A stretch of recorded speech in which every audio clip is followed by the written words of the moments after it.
In 2003, the U.S. Department of Labor found that between October 2001 and October 2002, about 400,000 students dropped out of school. Each year's class of dropouts will cost the country over $200 billion during their lifetimes in lost earnings and unrealized tax revenue. This dropout rate is a problem. Today, our schools are run by discipline, authoritarian teaching styles, poor teacher-learner relationships, and punishment strategies. These make up for an aversive school environment for learners.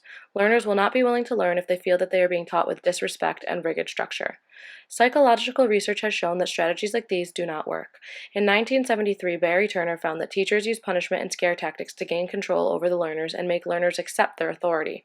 But gaining control over children has been regarded as one of the principal causes of the violence and disruptive behavior in many schools. According to Eccles et al. 1993 article on adolescent development and school experiences, it was found that a possible motivation problem that students have in schools could be due to the fact that they do not have a good person-environment fit. A poor fit would explain negative motivational consequences for individuals when they are in an environment that does not meet their needs. In other words, adolescents in middle and high school are going through a period in their lifetime where they want more independence and to have a say in their learning and education opportunities. However, their school environments are not providing them with these opportunities. Therefore, they are not motivated to attend and participate in a learning experience that does not suit them. In 1975, Hunt argued that during adolescence, young people are in a growth period that pushes them towards developing more independence and less need for structure. This is exactly the opposite of how adolescents are treated in our school systems today. As children become older in the school system and leave elementary school, they are given even more rules and structure because it is feared that they are unruly and need more discipline than education. In a study conducted by Paul McKeely in 2006, research was done on teacher-learner relationships and the management of discipline in public high schools. The results showed that teachers spent the majority of their time disciplining the students rather than educating them.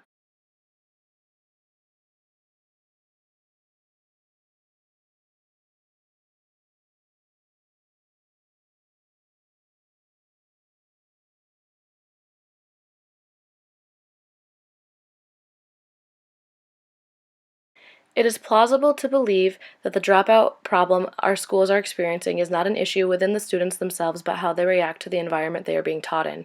To address this problem, I am proposing a large-scale research study that involves using a token economy approach on an entire middle school. I am choosing middle school over high school because this is a period where students are transitioning from elementary school and really crave their independence. Catching adolescents at this point in their lives before they reach high school could be more preventative in stopping negative motivation and dropout rates. A token economy is a system for motivating clients, or in this case students, to perform desirable behaviors and to refrain from performing undesirable behaviors. In this school setting, the desirable behaviors would be raising your hand to speak out in class, attendance, turning in assignments that are punctual and completed, working well with peers, being respectful of peers and school staff, etc. Undesirable behaviors would be distracting others in class, violence that is physical or verbal towards any other person, truancy, disrespecting others,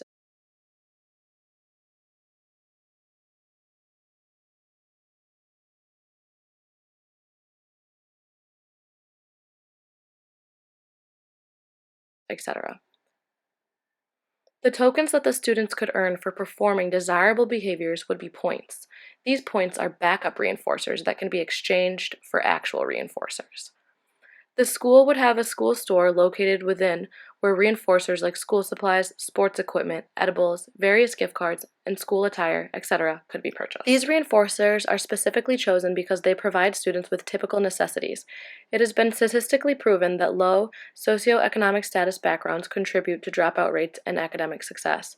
By providing students with the means to gain monetary incentives that contribute to school success, like having enough school supplies, it could make up for the disadvantage students with low SES backgrounds often have. The same applies for the sports equipment. Oftentimes, playing sports in schools costs money, and not all students can afford to play. Sports have been shown to have a positive impact on students in schools and increase their motivation to do well academically. These reinforcers will bridge the gap between low SES students and give them more of a chance at school success. Each desirable and undesirable behavior must be posted and accessible for all students and faculty. The students and faculty would receive a handbook detailing all of the desirable behaviors and their point value, and then all of the undesirable behaviors. Reinforcement is encouraged over punishment. However, for severe problem behaviors like violence, punishment would include how many points were to be taken away from a student's account. Unless students pose a threat or danger to anyone else, There would be no suspensions or expulsions whatsoever. Taking a student with problem behavior out of school only reinforces this behavior because they do not want to be there anyways. The environment is already deemed aversive to them, and continued suspension perpetuates the cycle, and they are just being managed and disciplined more than they are learning. We want to keep students in school, not give them a get-out-of-jail-free card.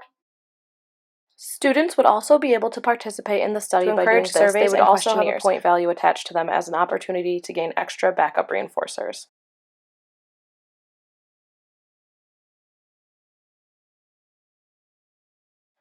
To encourage further motivation and participation in schools, the students would be able to earn points by engaging in school fundraisers to raise money for field trips that could also be backup reinforcers that they could purchase with their points. This gives students short-term target goals that lead up to the bigger picture of succeeding and graduating in school. The students would be motivated to participate in the fundraiser for points to be able to attend a field trip, which is a short-term goal, but it keeps them in school and motivated to perform desirable behaviors, which in turn increase attendance, academic success, and will decrease truancy, problem behavior, and dropout rates. Other requirements that earn the students points would be meeting with their guidance counselors 3 times a year, once at the beginning, middle, and end of the year. The students can meet with their assigned counselor as many times as they want throughout the year, but they can only earn points at the scheduled checkpoints. This structure is intended to encourage students to use their services at school and create an interpersonal, positive relationship with their counselors. Each grade has their own assigned guidance counselor to ensure that they are able to meet with all of their students and give them the adequate time and attention they need to build a trusting relationship. Counselors will also be required to be skilled in not only scheduling and academic matters, but therapeutic and counseling skills as well. Therapy is not always accessible to everyone, but by providing these services at school and encouraging their usage, it could decrease other risky behaviors like substance abuse by offering an alternative coping mechanism for students. The school environment would be a positive fit for students because it would follow the policy McKeely developed to encourage mutual respect in schools. This policy and token economy structure gives students more opportunity to be independent but still models the desirable behaviors and reinforces them so that discipline still exists, but in a more positive than aversive way.